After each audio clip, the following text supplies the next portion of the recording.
지금 우리가 배우고 있는 게 뭐라고? 문장을 해석할 때 형식별로 해석하는 걸 연습하고 있는 거야. 그지? 그래서 지금 3형식 공부하고 있습니다. 됐죠? 자, 19번. 시원, 해석해보자. 응. 응. 너는 말할 수 있니? 돌고래 사이와 고래와? 오케이. 자, 보성이. 응. 응. 예린이. 응. 채빈이. 응. 응. 음. 그래, 정답이 있네, 이제, 슬슬. 정답이 있어. 보성이, 예린이 정답. 이제 슬슬 맞춰. 그지? 자, 봅시다. 이 문장의 주어가 뭡니까? 유가 주어져. 근데 유 앞에 뭐가 있어? can이 있네. can이 왜 앞에 튀어나갔어? 그렇지, 의문문이잖아. 그러면 동사의 다를 뭘로 바꾸면 돼? 니로 바꾸면 되지. 그지? 그런데 얘 의미를 살려야 돼, 죽여야 돼? 살려야 되죠? 그러면 얘는 반드시 얘랑 같이 묶어서 해석되죠? 동사랑. 그럼 얘 동사는 텔이야, 그죠? 그러니까 너는 말할 수 있니가 되죠. 됐습니까? 너는 말할 수 있니? 이렇게 돼야 돼. 그지? 여기서 이 문장을 보고 반드시 이 문장 그대로 해석하셔야 돼. 본인대로 바꾸시면 안 됩니다. 아시겠죠? 희령이는 잘 한 것 같은데 내가 볼 땐 너가 너의 식대로 문장을 바꿨어. 그지? 나에게 말해줘. 이거잖아. 그지? 뭐 틀린 말은 아니지만 이 문장을 그대로 해석하셔야 돼. 그래서 너는 말할 수 있니가 되죠. 됐습니까? 자, 텔은 말하다죠. 말하다는 자동사야, 타동사야? 타동사입니다. 그럼 뒤에 뭐가 나와야 돼? 목적어가 나와야 되죠. 그래서 이 텔의 목적어로 뭐가 나온 겁니까? 대화 디퍼런스가 나왔죠. 자, 디퍼런스 하면 무슨 뜻이야? 차이점입니다. 자, 단어 좀 정리해볼까? differ라는 단어가 있어. 처음 보니? differ. 이거 처음 보지? 이게 뭐냐면 동사야. 무슨 뜻일까? 동사라니까? 차이다? 무슨 뜻일까? 다르다.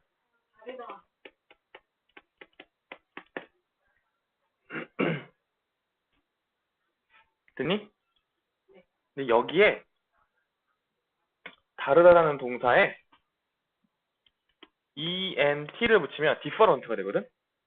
이거는 품사가 뭐로 바뀔까? 형용사로 바뀌어. 그래서 무슨 뜻이야? 다른. 됐니? 됐어? 그런데 여기에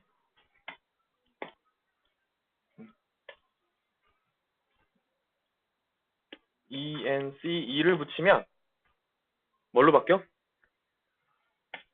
명사로 바뀌어. 그래서 이때 무슨 뜻이야? 다름 또는 차이가 되는 거야.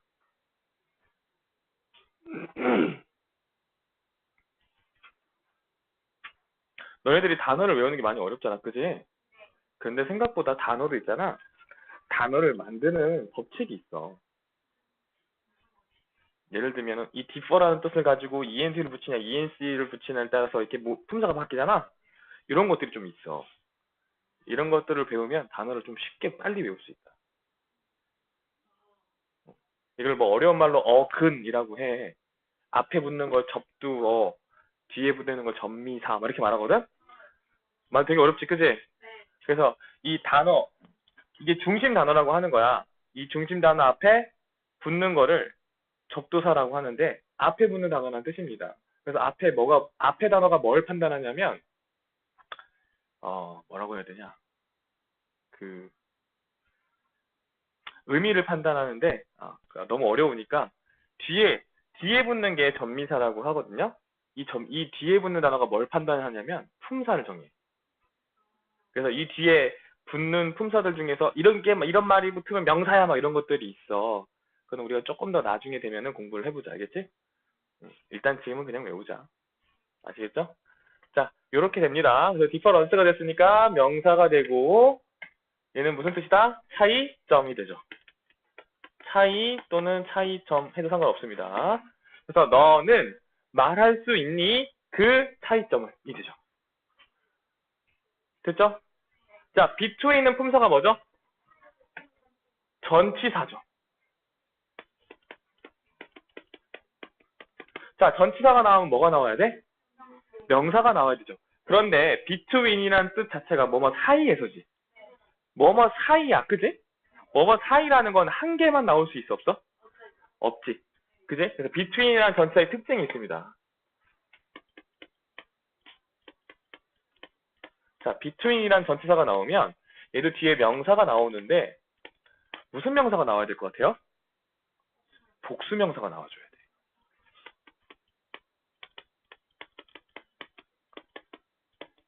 왜냐하면 사이니까 뜻이 많은 사람들 사이에서라고 해야지. 한 사람 사이에서가 말이 돼야 하는데 그럼 한 사람 반으로 갈라?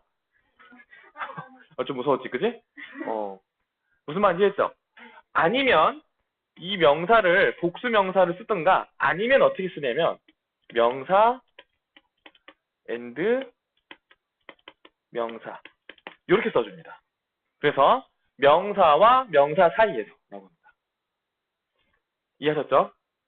이거를 근데 명사 이렇게 쓰면은 뭔가 좀 없어 보이잖아요, 얘들아. 그지? 그래서 문법책에서 이걸 뭐라고 표현하냐면 between A and B라고 표현해.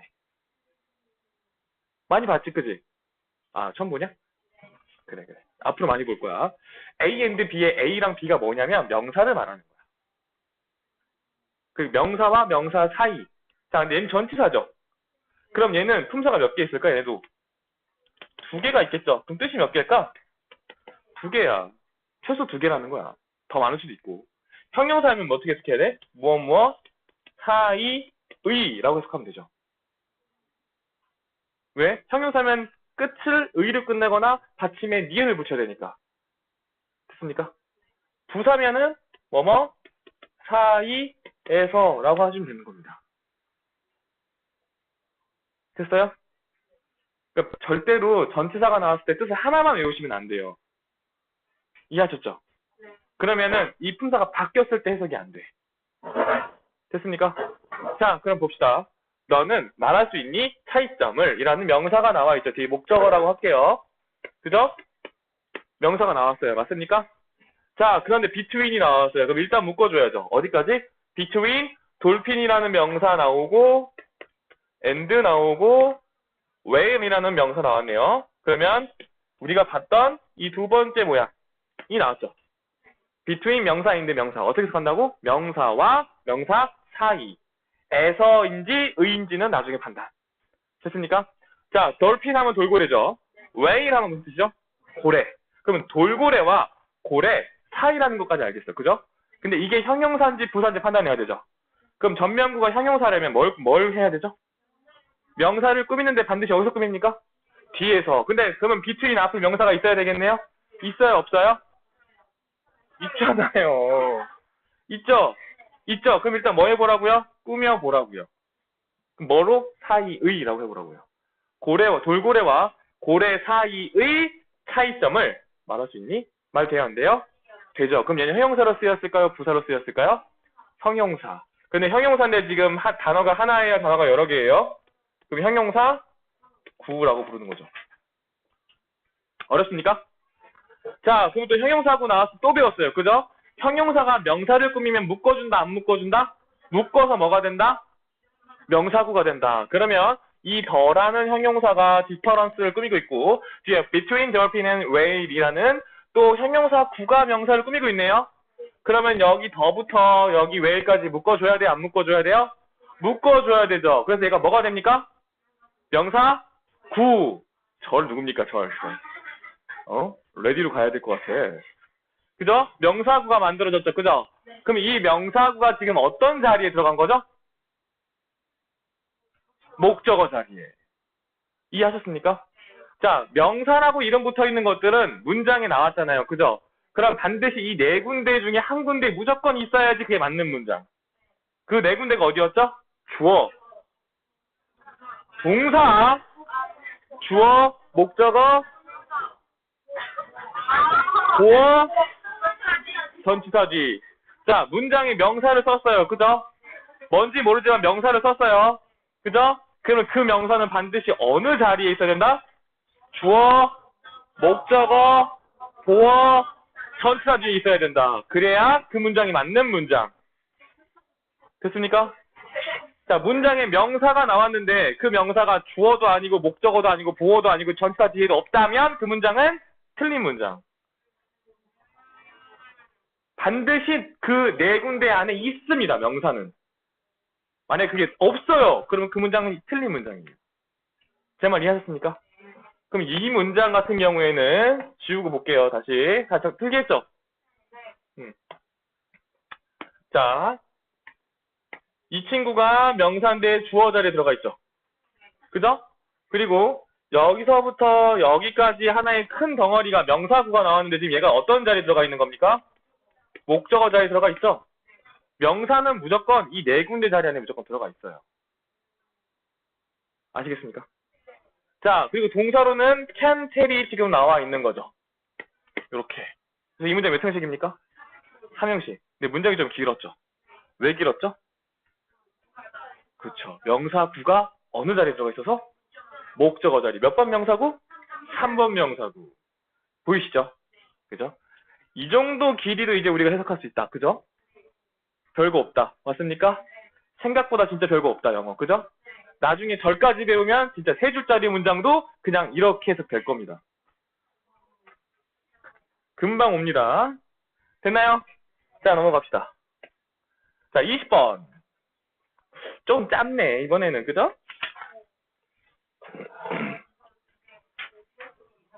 해석이 이상해요.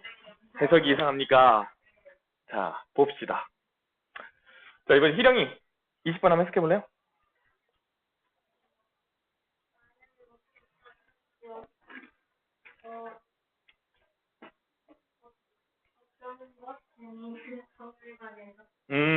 자.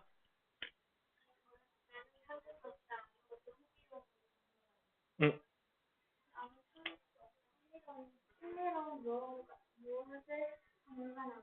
음,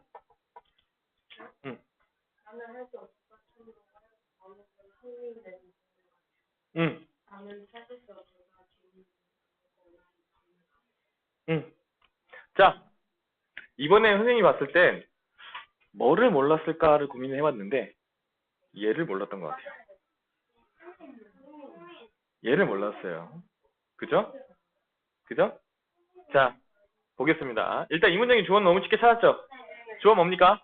I. 그러면 나는이죠.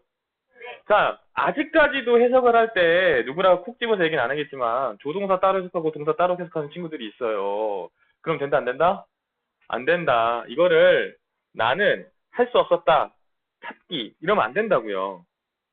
그죠? 그러면 조동사 자체가 그냥 동사가 돼버리잖아요. 그죠? 기라고 말해버렸으면 얘는 동사가 안 되잖아요. 그죠? 얘는 반드시 두 개 묶어서 어떻게 하라고요? 같이 해서. 조동사가 나오면 동사랑 묶어서 어떻게? 같이 해서. find 찾다 발견하다. couldn't 할 수 없었다죠. 합치면 찾을 수 없었다. 또는 발견할 수 없었다. 됐습니까? 자, find는 타동사죠. 그죠? 그럼 뒤에 뭐가 나와야 됩니까?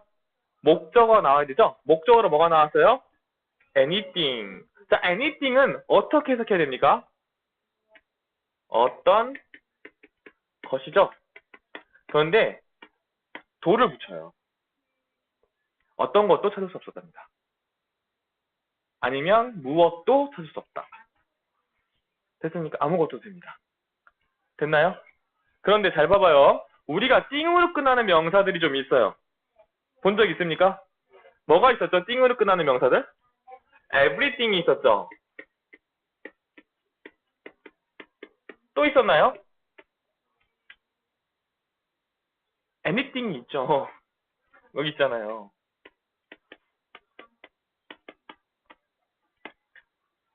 또 있나요? nothing이 있습니다. nothing.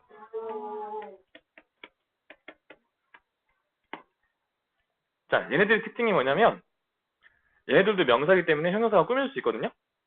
그런데 얘네들은 형용사가 반드시 뒤에서 꾸밉니다.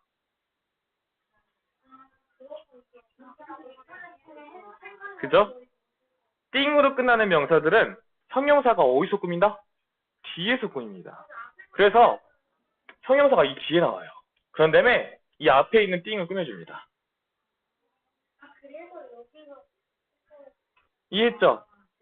그러니까 여기에 나와 있는 interesting은 형용사인데 얘가 뭘 꾸며주고 있는 거예요? anything을 꾸며주고 있는 거예요. 그럼 어떻게 해석하면 되죠?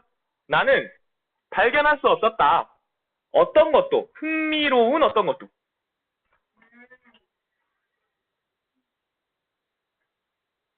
됐나요? 어디에서? 이 박물관에서. 됐습니까? 그리고 띵 말고 또 있어요. body로 끝나는 명사. 뭐가 있어요? everybody가 있죠. 또 있습니까? 또 있나요? anybody 있죠. 하나 더 있네요. something. 여기도 있죠. somebody. 얘네들도 형용사가 뒤에서 꾸며요.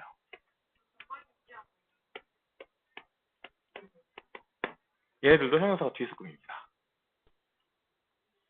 body로 끝나는 거, 띵으로 끝나는 명사들은 형용사가 어디서 꾸민다? 뒤에서 꾸민다.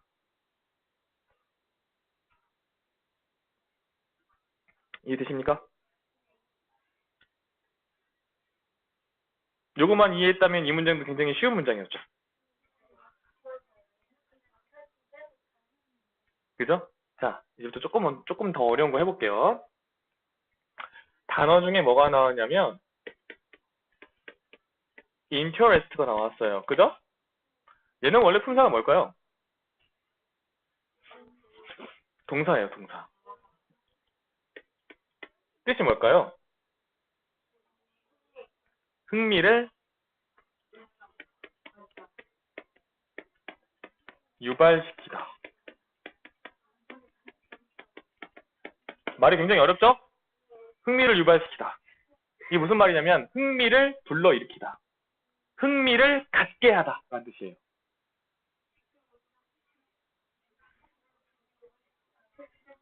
왜냐고요? 한국어는 기본 근간이 한문으로 되어 있기 때문에. 한문에 나오는 소리를 이용해서 만든 게 한글이라는 사실 알고 계시죠? 한문을 읽을 때 나는 소리를 이용해서 중국어에 나는 소리를 한글로 만든 거예요. 그래서 우리나라 말에는 종성, 받침이 되게 많죠. 왜냐고요? 중국어가 받침이 너무 많아요. 그죠? 일본은 받침 거의 없죠. 그래서 그런 거예요. 근데 완전히 중국어랑 별개의 단어가 됐어요. 독창적인 우리나라 말이 됐습니다.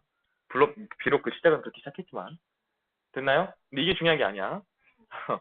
근데 interest 같은 건 뭐냐면 사람의 감정에 해당해요. 그죠? 이런 걸 뭐라고 부르냐면 감정 동사라고 말합니다. 너무 쉽죠, 이거는? 사람의 감정을 나타내는 동사들을 감정 동사라고 합니다. 이해하셨나요? interest 말고 또 감정에 해당하는 게 뭐가 있을까요? angry, surprise 였죠. 이건 무슨 뜻일까요? 놀라게 하다.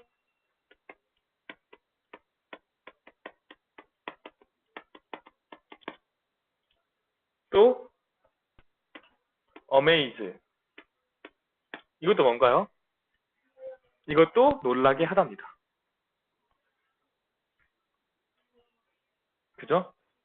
근데 잘 봐봐요. 감정 동사들은 특징이 있었어요. 무슨 특징이 있어요? 그렇죠. 하게 하다의 특징이 있어요. 시키는 거예요. 그죠? 자, 시키는 거는 자동사일까요? 타동사일까요? 타동사죠. 감정 동사는요. 전부 타동사예요. 여기까지 이해돼요? 선생님이 이걸 말하려고 하는 게 아니에요. 이게 이해가 돼야 선생님이 그 다음에 말하는 걸 이해할 수 있어요. 됐습니까? 네. 여기까지 이해했죠? 자, 이런 감정 동사들은요. 이 동사 뒤에 ing를 붙이거나 또는 이거를 pp 형태로 바꿀 수 있죠. 그러면 얘들이 뭐가 되냐면 얘네들은 그냥 완벽한 형용사가 돼버립니다. 우리가 동사를 이용해서 동사가 아닌 걸로 만드는 걸 준동사라고 한다고 했죠. 감정동사는 예외예요. 감정동사는요. ing를 붙이면 그냥 그거 자체가 완벽한 형용사가 돼버려요. pp를 바꿔서 이걸 형용사로 썼잖아요. 그러면 그거 자체가 완벽한 형용사가 돼버려요. 이해하셨죠? 그런데 차이가 있겠죠. 뜻의 차이가 있어요. ing를 붙이면 형용사인데 얘가 시키는 뉘앙스죠. 이 이미지를 그대로 따라와요. 그래서 무엇 하게 하는 이렇게 해석해야 됩니다. 놀라게 하다를 서프라이징으로 하면 놀라게 하는이 돼요. 제 말 이해되세요? 그런데 pp면요? 당하는, 느끼는이 됩니다.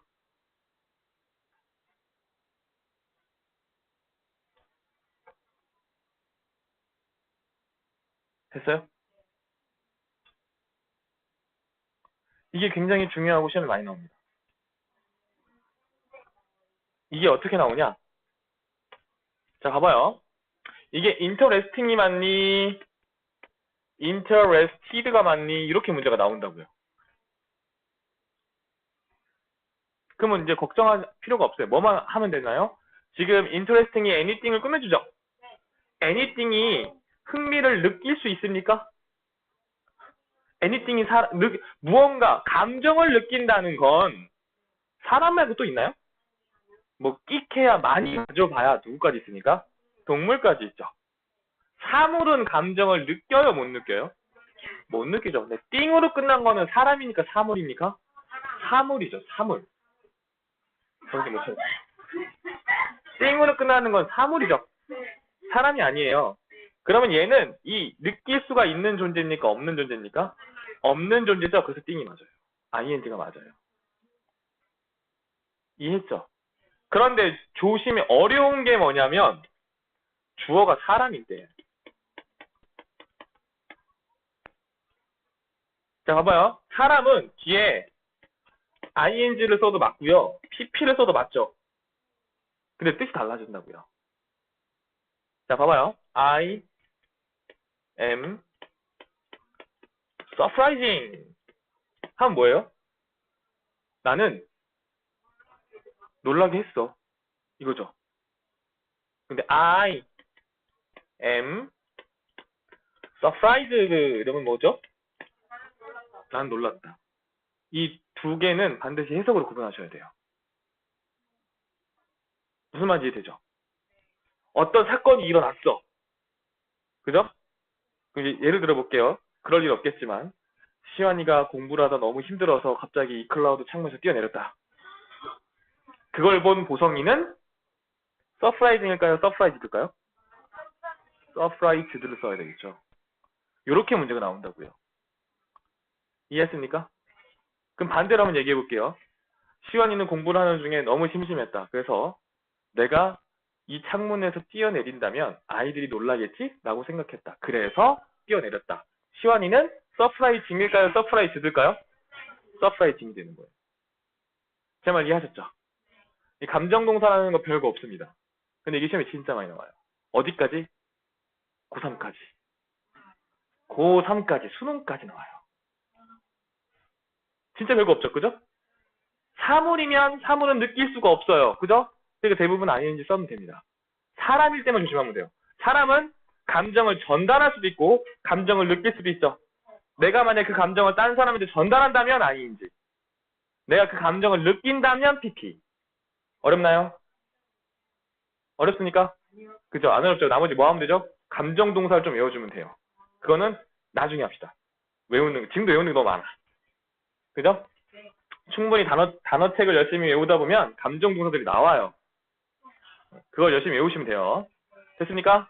자, 그래서 여기는 흥미를 유발시키는이 되죠. 정확히 말하면. 그죠? 흥미를 불러일으키는 그 어떤 것도 발견할 수 없었다라고 된 거예요. 됐습니까? 자, 어디에서? 이 박물관에서. 자, 그럼 여기도 전면구 나왔죠? 맞습니까? 자, 이 전면구는 지금 형용사로 쓰였어요? 아니면은 부사로 쓰였어요? 부사로 쓰였죠? 얘가 find 꿈이잖아요. 이 박물관에서 발견할 수 없었다가 되잖아요. 그죠? 그러니까 얘는 부사고. 필요해요? 안 필요해요? 안 필요하죠? 자, 그럼 얘가 주어고 couldn't find가 동사고 목적어는 어디서부터 어디까지입니까? anything interesting까지가 목적어가 되는 거죠. 얘는 몇 번 명사구가 될까요? 2번 명사구. 보이십니까? 예습을 하실 때도 선생님이 해준 대로 이렇게 해보세요. 그러면은 조금 더 쉽게 해석이 될 거예요. 그러면 선생님이 하는 말이랑 너희들이 생각했던 거랑 거의 비슷하게 맞아 떨어질 겁니다. 됐죠? 됐죠? 어렵습니까? 어렵나요? 그렇죠. 자, 21번까지만 봅시다. 어려웠어요. 맞아요. 이건 어려웠어요. 이건 어려운 거 맞습니다. 뭐가 어려웠는지 한번 볼게요. 이거는 너희들 해석시키지 않을게요. 왜요? 다 엉망진창일 테니까. 자, 봅시다. 자, 봅시다. 일단 주어는 찾았죠? 주어 뭐예요? These diamonds까지 주어죠. 얘는 몇 번 명사 볼까요? 1번 명사구죠. These가 다이아몬드 꿈이고 to가 다이아몬드 꿈이잖아요. 이 두 개의 다이아몬드들은이죠. 주어죠. 여기서 우리가 이게 어려웠다고 하는 이유가 뭐냐면 안 배운 동사의 모양이 나왔기 때문이에요. 근데 배웠어요. 언제 배웠어요? 독해하면 선생님이 쓱 하고 넘어갔어요. 뭐였어요? 자, 문장에 우리가 동사를 볼 때 비동사가 나오고 뒤에 pp가 나오면 이거 본 적 있죠? 독해할 때 이거 선생님 써준 적 있죠? 근데 쓱 하고 넘어갔죠, 그죠? 비동사가 나오고 뒤에 동사의 pp 모양이 나오면 이거는 뭐다? 혹시 기억나요? 자, 우리가 전 시간에 뭘 배웠냐면 비동사가 나오고 뒤에 ing가 나오는 걸 배웠죠. 문법 시간에. 이걸 뭐라고 불렀죠? 진행형이라고 했죠. 기억나십니까? 여기 현재가 붙으면 현재 진행형, 과거가 붙으면 과거 진행형. 그죠? 뭘 나타낸다고요? 지금 하고 있는 거. 어렵습니까? 그런데 비동사가 나오는데 이번에는 뒤에 pp가 붙어요. 얘는 뭐냐면 수동태라고 합니다.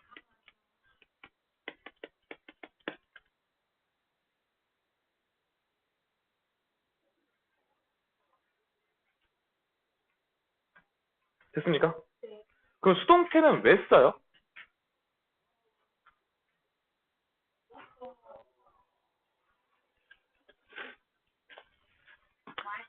응?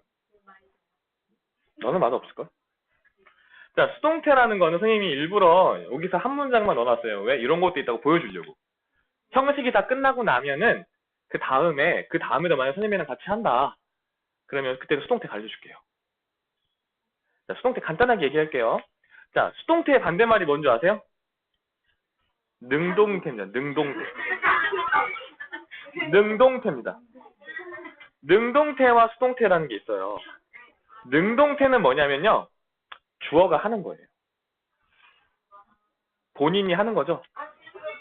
주어가 하는 거니까 능동적으로 한다. 본인이 스스로 한다. 본인이 알아서 한다. 본인의 의지로 하는 거는 능동태라고 합니다. 근데 우리 능동태라는 말은 거의 들어본 적이 없죠. 왜냐하면요. 영어의 기본 문장이 다 능동태이기 때문에. 나는 한다, 나는 간다, 나는 잔다, 나는 먹는다, 나는 원한다. 전부 다 내가 하는 거죠. 기본적으로 우리가 쓰는 문장들이 다 능동태예요. 그럼 수동태는 뭘까요? 주어가 하는 게 아니라 중어가 당하는 거예요. 그래서 비동사 플러스 PP 모양이 나오면 이 뜻은 PP가 담당해요. 우리 ing, 비동사 플러스 ing가 나왔을 때 뜻은 ing가 담당이었죠. 비동사 플러스 PP가 나오죠. 뜻은 이 PP의 뜻을 따라가면 됩니다. 됐습니까? 그런데 이 PP의 뜻을 바꿔줘야 돼요.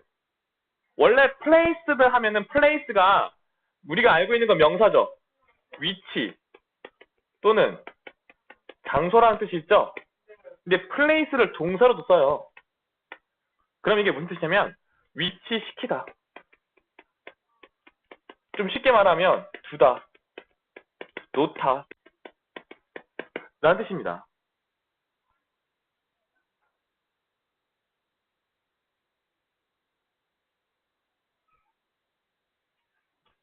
자, PP로 썼다는 건 저 place를 명사로 썼을까요? 동사로 썼을까요?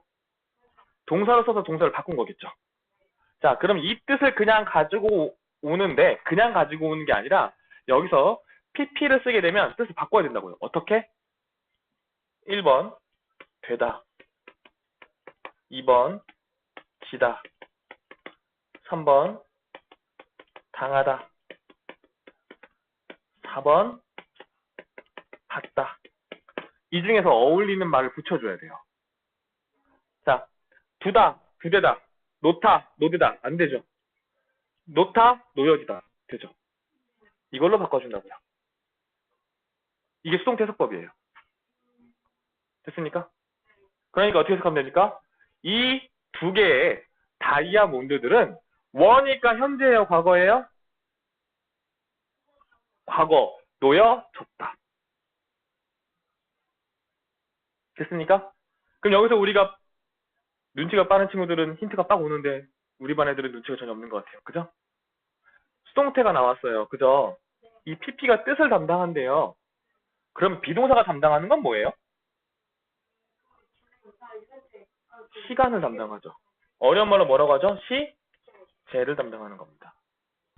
그래서 동사를 두 개 쓰는 거예요. 그런데 동사를 두 개 쓰면 헷갈릴 거 아니에요? 뒤에 모양을 바꾸는 거예요. 여기도 마찬가지. 뜻은 누가 담당한다고요? ing. 그럼 얘는 뭘 담당해요? 시제. 그래서 얘를 현재로 쓰면 현재 진행, 과거로 쓰면 과거 진행이 되는 거예요. 이해했습니까? 앞으로 이렇게 동사를 두 개 쓰는데 앞에 동사 나오고 뒤에가 뭔가 이상한 모양이 나오는 게 나올 거예요. 그럼 반드시 앞에는 뭘 담당할까요? 시제, 뒤에가 뜻을 담당할 거예요. 대부분 다. 그래서 얘는 떨어뜨려 놓지 않고 하나로 붙입니다. 근데 이거는 학자들마다 생각이 달라요. 선생님은 붙이는 주의. 아니다, 이게 동사고 이게 형용사다 이렇게 보는 사람들도 있어요. 수동태도 마찬가지. 이게 동사고 이게 형용사다라고 보시는 분들이 있어요. 근데 그거는 상관없어요. 어떻게 해석하든. 이해됐습니까? 선생님은 붙여서 봐요. 하나의 동사로. 왜? 얘가 시제를 담당, 얘가 뜻을 담당. 따로 떨어질 수가 없잖아. 그죠? 무슨 말 이해됐어요? 그래서 were place드니까 놓여져 있답니다. 다이아몬드들은, 이 두 개의 다이아몬드들은 놓여져 있다. 어디에? separate한 뭐죠? 분리된이죠. 품사가 뭘까요? 형용사. 됐습니까? 얘 동사도 있어요. 동사는 무슨 뜻입니까? 분리시키다. 또는 구별하다. 근데 여기서는 형용사로 쓰인 겁니다. 분리된 뭔가요? 상자들 안에.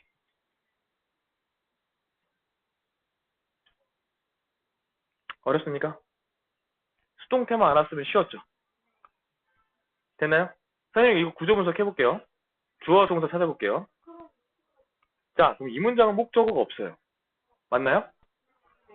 얘 두 개가 동사죠. 그리고 얘는 전면구죠. 얘가 뭘 꾸며주고 있어요? 앞에 명사가 없잖아요. 그럼 동사 꾸미겠죠. 그죠? 얘는 몇 형식이에요? 인형식. 근데 왜 여기 나왔냐고요? 그죠? 간단하게 설명할게요. 자, 근데 생각을 해봐요. 수동태 해석하는 방법 우리가 배웠어요. 그죠? 근데 수동태를 왜 만들까요? 굳이. 그냥 나는 너를 사랑한다 하면 되지. 너는 사랑받는다는 말을 굳이 왜 할까요? 왜 필요하죠, 그게?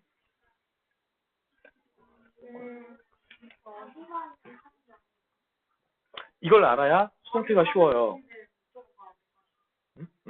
이걸 알아야 수동태가 쉬워요. 우리가 수동태를 배울 때 이 수동태를 왜 만들어야 대한 얘기는 학교에서도 안 하고요. 다른 학원에서도 안 해요. 그러니까 그냥 수동태 외우는 거야. 비삐삐 되다 당하다 기다 봤다 이거만 외워요. 그죠? 근데 이게 해석이 또 잘 안 돼.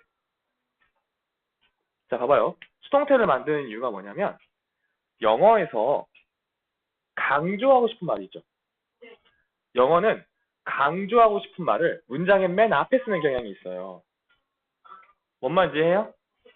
그러면 영어에서 대부분 누구를 강조해요? 주어를 강조해요. 내가 한 거고, 내가 가는 거고, 내가 원하는 거고, 내가 사랑하는 거야. 그런데 우리 수동태를 왜 쓰냐면요. 나는 목적어를 강조하고 싶은 거예요. 수동태를 쓰는 이유가 뭐라고요? 목적어를 강조하고 싶은 거라고요. 그러니까 주어가 있고 타동사가 있고 목적어가 있을 때 이렇게 그냥 쓰면 이거는 그냥 우리가 알고 있는 흔한 문장이에요. 그런데 나는 얘를 강조하고 싶은 거죠. 그러니까 어떻게 해요? 얘를 어떻게 할까요? 강조하고 싶은 문장을 영어는 어디다 쓴다? 그러니까 앞에다 쓰는 거예요. 이렇게. 얘를 이렇게 쓰는 거라고요. 이해되십니까? 그런 다음에 이게 수동태라는 걸 알려줘야 되죠. 이게 동사의 모양을 바꿔버려요. 어떻게? 비동사 플러스 pp로 바꿔버려요. 됐습니까? 됐어요? 그런데 얘가 남았죠? 얘를 어떻게 처리해야 돼? 그죠? 생각해봐요. 나는 사랑한다. 너를 이해해요. 그럼 너는 사랑받는다. 나를 하면 이상하죠? 뭐라고 말해야 될까요? 나에 의해서라고 해야 되죠. 그죠? 그래서 전치사를 써야 돼요. by를 쓰고 뒤에 주어를 써줘요. 이렇게. 이게 수동태 모양이에요. 이거 나중에 또 배워요. 몰라도 돼 지금은. 근데 중요한 게 뭐냐면 문장에 수동태가 나왔죠. 그럼 원래 문장은 1형식일 수 있을까요? 없을까요? 수동태가 자 봐봐요. 이 문장이 수동태죠. 자, 이 문장이 수동태죠. 그죠? 그럼 얘는 원래 문장이 있을 거 아니에요? 원래 문장. 능동적인 문장. 그 문장이 1형식일 수 있을까요? 없을까요? 왜 없죠?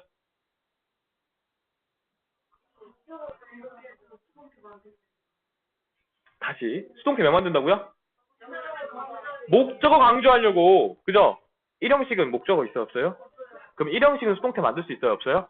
그럼 수동태가 나왔는데 이 문장이 원래는 1형식이다 말이 돼야 하는데요? 안 되죠. 2형식 될까요? 안 될까요? 왜 안 되죠? 목적 없으니까. 그럼 수동태라는 거는 기본적으로 3형식, 4형식, 5형식 문장에서 만들 수 있는 거예요. 그죠? 왜? 목적어가 3형식 붙어 있으니까. 그죠? 자, 그럼 봐봐요. 선생님이 3형식 문장을 가지고 수동태를 만들었죠. 이거 구조 분석 해볼게요. 이게 주어죠. 이게 동사죠. 이해됩니까? 얘는 묶어서 전면구 되죠. 근데 이 전면구가 뭡니까? 부사가 되죠. 자, 그럼 여기서 힌트가 나왔어요. 수동태를 구조 분석했을 때 1형식이 나오면 원래 문장은 몇 형식이다? 3형식이라고 나오는 거예요. 선생님 근데 여기 위에 문장은 by 뭐 주어가 나와야 되는데 안 나왔잖아요. 그죠? 그런데 얘네들은 뭐 할 수 있냐면요. 생략할 수 있어요.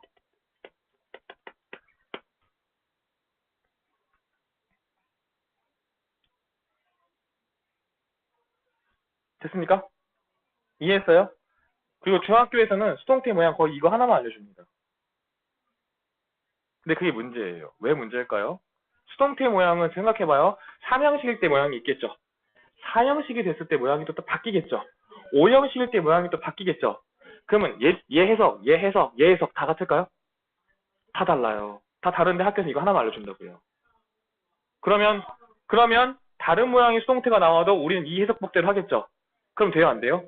안 돼요. 그러니까는 너네들이 점점 수동태가 어렵다고 하는 거예요. 수동태 어려워, 수동태 어려워. 수동태만 나오면 해석이 안 돼. 그 이유가 그겁니다. 두 번째, 동사는 3형식일 때와 4형식일 때와 5형식일 때 뜻이 같아요, 달라요? 다른 동사들이 있죠?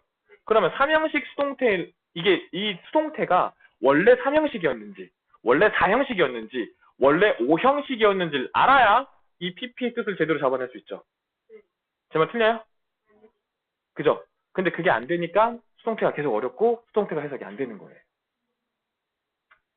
이해되시죠? 일단은 선생님이랑 같이 형식에 대해서 완벽하게 좀 더 자세하게 알고 난 다음에 5형식까지 완벽하게 알고 나면은 그때 수동태 할 거예요. 그럼 그때는 어떨까요? 좀 더 쉬워요. 왜? 우리 형식에 다 알고 있으니까. 만드는 방법만 일단 배우시고 두 번째, 만들고 나서 해석하는 방법. 이 두 가지만 배우면 돼요. 너무 쉽겠죠? 그죠? 질문 있습니까? 오케이. 한 번만 해석하고 끝낼게요.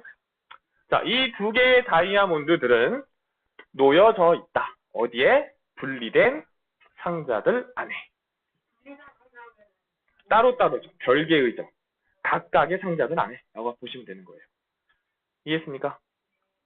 됐나요? 오케이, 10분 쉽시다.